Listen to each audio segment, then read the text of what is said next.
Welcome to our episode of Parliament Saturdays. And this week I decided to take a look at Fangs of the Wild, a 1939 black and white film starring Rin Tin Tin Jr. as Rinty. Yep, that name definitely feels lazy. At any rate, the film kicks off with Don Bray being brought in to investigate, a bunch of foxes being stolen on fox fur farms. Yeah, I have to admit, if you're not a big fan of the fur trade, this film's probably gonna get under your skin because we have the police, trying to help these people, stop losing money from thieves. I have to admit, I'm not particularly fond of the trade myself, and it's made even worse. It's foxes that are being raised for this purpose. Look at the channel name. Obviously, I have a soft spot for foxes, so I'm not very happy that we're seeing, Russian silver foxes being raised just to be killed in this movie.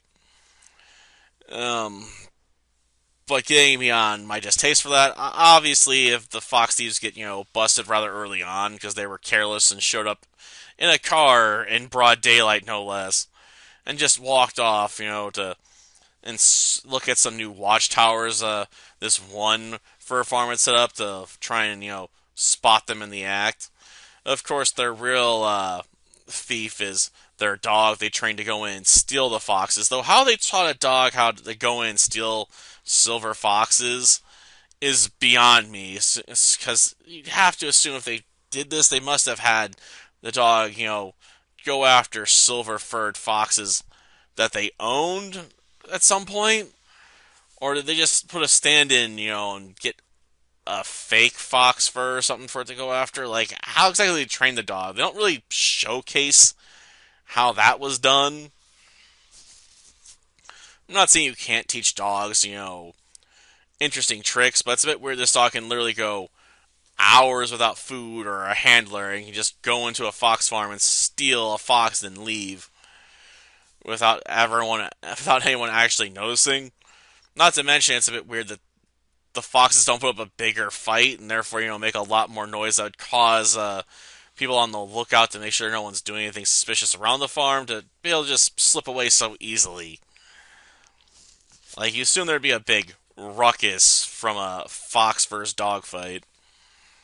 Maybe it's just me and I'm wrong. Like, maybe the German Shepherd would really be able to kill the foxes, like, near instantly with, like, one bite or something, but I feel like there'd be a bit more of an exchange and head shaking, and stuff like that in such a situation, but maybe I'm wrong.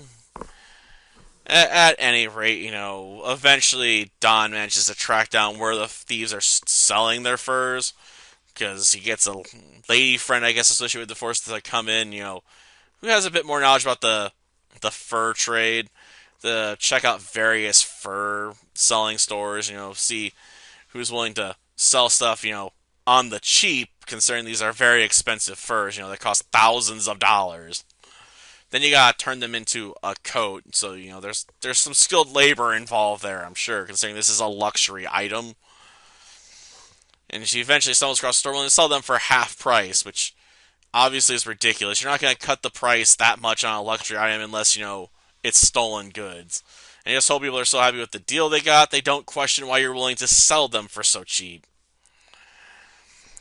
So, Don goes in, he's like, oh, this is the place. And, of course, the thieves are there, trying to sell some furs right then and there. And he breaks into the room, it's meant to be, for employees only.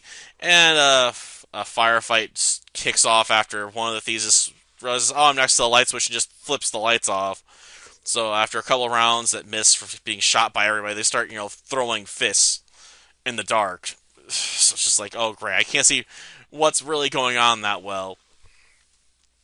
But then again, this film has very incompetent fight sequences all around, in my opinion. They're either very close up so you can't see much of what's going on in relation to, the action line, or we have cuts, jumping back and forth there of people, taking turns basically punching each other in the face. With some of the punches clearly going, up and away, but we see the actor, like, throwing themselves back. Like, that punch wasn't even close. It doesn't even look like it was close in the shot you chose. I mean, I'm no stranger to this. I've definitely done martial arts movies where we see the punches and blows are going up and away from the target, and they'll for some strange reason do them in slow mo, so it's like even more obvious the attack's going up and away, while the other person's throwing their body back. So, yeah, we get some of those kinds of obvious shots. Even though they're going at speed, it's still blatantly obvious they're not trying to hit each other directly. At any rate, the thieves, after turning the lights off and throwing some punches, eventually decide, the smart thing to do is just run away. And by the time, Don gets the lights on and stuff, they're apparently considered just far too gone for even the lady in the car to have done anything to help out. Why he left her in the car, I don't know. You think he would have had her, hanging around the door to act as, a last line of defense or something, but yeah, they get away, so he decides, I'm gonna go to the one farm, they haven't hit up yet, figuring, since the heat's on in the areas they have been visiting, they'll want to go to somewhere they haven't yet. So they unleash their dog Queenie. They can sneak into the farms and steal silver foxes. And of course, Renty, is brought in by this guy because he's like, well, I want to pretend, I'm on vacation, so I'm gonna have my nephew and his dog come, with me as cover. And Renty, is super nice and kind to animals, so starts barking at the thief dog Queenie, and she'll drop the foxes and just give them up. And eventually, Renty shows the humans where the thieves that trained her are at, and we get our big finale fight, which, like I said, has a lot of, back and forth exchanges of punches that, in a lot of cases, are obviously not hitting. But you have to watch people throw themselves around anyway, like they're rag dolls. But eventually, the good guys win, and we get our male lead to hook up with our female lead, and same applies for Renty and Queenie. We gotta have a nice, cute ending where everyone gets together romantically. If they have a potential romantic interest. Honestly, I find the film's pacing to be really bad at times. Like we'll have long sequences of just watching, the dogs just run around in the woods and stuff. Or there's one scene where Renty, as adorable as it is watching him hang out with the bunnies, and maybe I talked about it already and forgot that I talked about it.